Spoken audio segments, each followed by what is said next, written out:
Bonjour Sylvie, Bonjour Thierry. je suis ravi de t'accueillir sur blogdudevperso.com pour parler de l'alimentation vivante. Ça fait une trentaine d'années que tu manges quasiment que du cru. Déjà pour commencer, est-ce que tu pourrais nous expliquer comment est-ce que tu y es venu? Alors c'est vrai, effectivement, ça fait 30 ans et je suis venue par l'instincto-nutrition. Qu'est-ce que c'est? Alors qu'est-ce que c'est? C'est une façon de choisir des aliments instinctivement sur un plan olfactif selon les besoins de notre organisme du moment. D'accord. Et donc c'est ça le cru ou c'était une première étape? C'était une première étape en fait. Nous avons pratiqué pendant 6-7 ans pour aller vers une forme dite alimentation vivante qu'on ne parlait pas à l'époque pour des raisons sociales, relationnelles et aussi d'éducation de nos enfants. D'accord. C'est vrai que tu as été finalement avec ta famille très avant-gardiste parce qu'en ce moment c'est très à la mode de manger du cru, on parle beaucoup de raw food. Toi ça fait 30 ans que tu t'y es mise. Et voilà, ouais. Alors concrètement dans ton quotidien, comment est-ce que ça se passe? Concrètement, j'ai le choix. J'ai du choix. En fait, il faut avoir un certain choix d'aliments, de diversité, selon les saisons, pour ma part. J'ai la chance, moi, le privilège que mon mari soit agriculteur, donc j'ai une abondance. C'est important vraiment d'avoir une fraîcheur et un choix. Sinon, on est vite limité et ça va avoir un impact sur le plaisir et sur quoi faire, comment faire. Qu'est-ce que je fais avec ça? Justement, pour garder le plaisir dans l'alimentation, comment est-ce que tu fais en termes, je sais pas, d'assaisonnement Alors, je fais de nombreuses recettes que j'ai créées comme par moi-même. Aujourd'hui, il y a beaucoup de livres.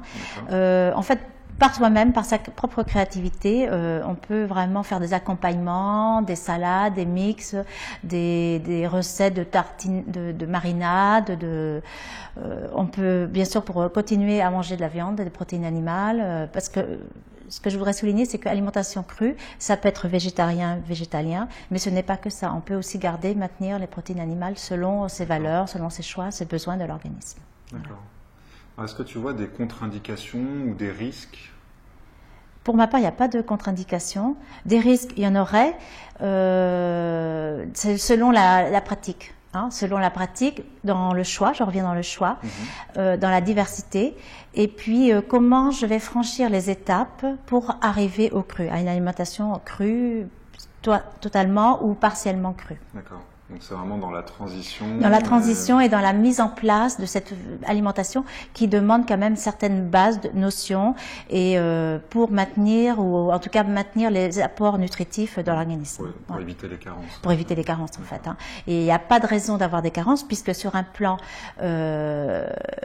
théorique, manger du cru, l'aliment contient plutôt tous les aspects nutritifs qu'a besoin l'organisme. Et c'est pour ça que c'est important d'avoir un choix, une diversité, de s'adapter aux saisons, parce qu'on sait très bien que le corps, l'organisme se régule à façon, les apports ne sont pas les mêmes.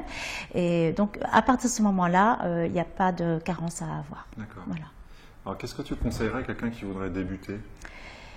Alors moi, je pense qu'il faut éliminer certains aliments dans sa plage alimentaire, c'est-à-dire tout ce qui contient du gluten, qui n'est pas adapté à l'être humain, et puis les produits lactés. Notamment de vaches, en tout cas de vaches. Donc là, ça va être les laits, les dérivés, les fromages, certains fromages, les yaourts, des choses comme ça. Et puis, aller plus vers d'autres aliments qui contiennent ce genre de protéines ou d'apports de calcium, de phosphore, etc. Parce qu'en fait, la nature a tout sous la main. On n'est pas obligé d'aller vers des produits transformés pour pouvoir se nourrir correctement et se maintenir en bonne santé. D'accord. Alors, pour aller plus loin, tu proposes des stages? Oui, je propose des stages depuis quelque temps. Alors, il y a un stage de prévu fin mars, des ateliers aussi de demi-journée, comme ça c'est adapté à tout le monde en fait. Ce que je voulais souligner, c'est que c'est une forme d'alimentation qui peut être très facile à mettre en place, qui doit être pragmatique, parce qu'on a peu de temps à se consacrer à faire de la cuisine ou de la cuisine, à préparer nos repas, sachant que pourtant c'est la base de notre hygiène de vie. Enfin, je ne connaissais pas le terme de cuisine. Et oui, en fait... J'adore. Oui, parce qu'en fait, on ne cuit pas l'aliment, donc on laisse cru, ou très peu, des cuissons très douces, si on veut apporter. Mais si on parle de cru, c'est plutôt de la cuisine. On cuisine, on usine en fait le cru d'une certaine façon pour le rendre pour éveiller nos papilles en fait, et leur donner l'envie de manger et puis de présenter quelque chose qui peut être présentable socialement, relationnel et voilà. Donc tu apprends tout ça au cours de tes stages, que tu Voilà. fais chez toi, donc Chez moi, dans l'arrière-pays, Perpignan. dans le Roussillon. Voilà. Ok, Ouais, tout à fait. je mettrai le lien en tout cas pour te retrouver, pour pouvoir aller assister à tes stages. D'accord. Merci Ok. Sylvie. Merci beaucoup Thierry.